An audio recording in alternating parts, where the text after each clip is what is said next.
Hey guys, welcome to excelfornoobs.com. This is just a quick Microsoft Excel 2013 tutorial.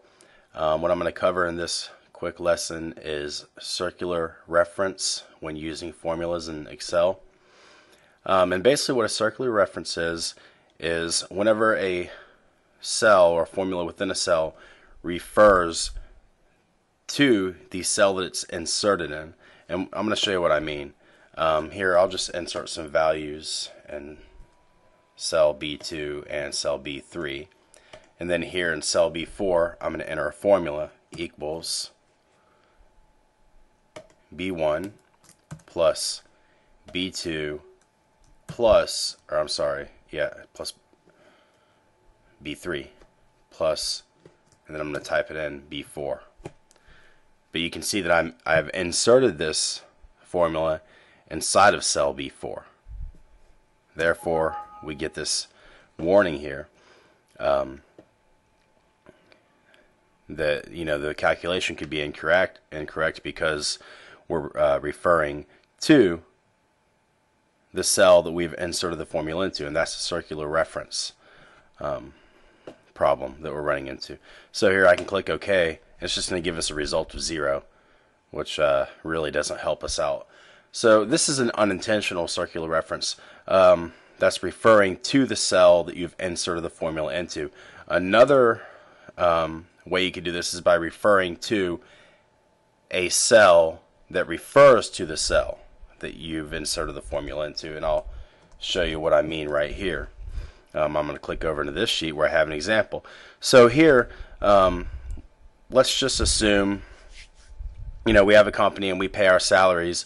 It's the salaries for our employees are strictly commission based, and our salaries are a percentage of net sales, and in this case 10% of net sales. So you can see we have revenues of 1.5 million. We have our expenses of $600,000 excluding salaries,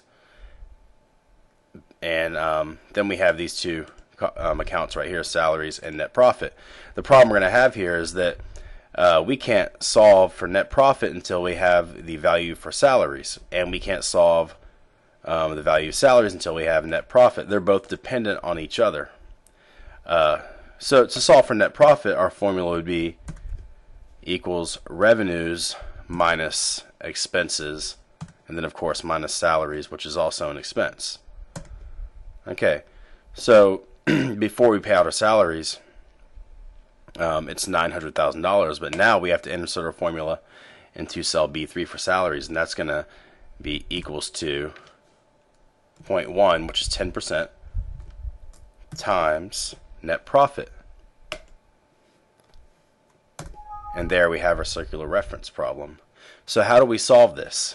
I'm going to click OK, and then you can see these two are dependent on each other, and they have to be solved.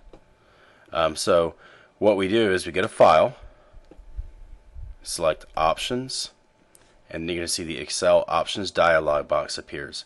Right over here I want you to select the formulas tab, and then in the calculation options area of this tab, click on enable iterative calculation, and then typically I just hit 100. That's what I learned in my finance class anyway. That's what we always did. We just chose 100. Click OK. And what that just did was it ran through a number of iterations until salaries equaled 10% of net profit. So it kept running the calculation, the circular reference, until we reached a desirable goal. Alright, so that was a quick video on how to solve formulas that have circular reference problems, and also just a tutorial to help you understand circular reference. Thanks for watching, and be sure to check out a bunch of our other videos. Also guys, make sure that you interact with our videos by commenting, subscribing to our YouTube channel, sharing, and rating. That's really what helps us rank within the Google algorithm. Alright, so thanks for watching, and have a good night.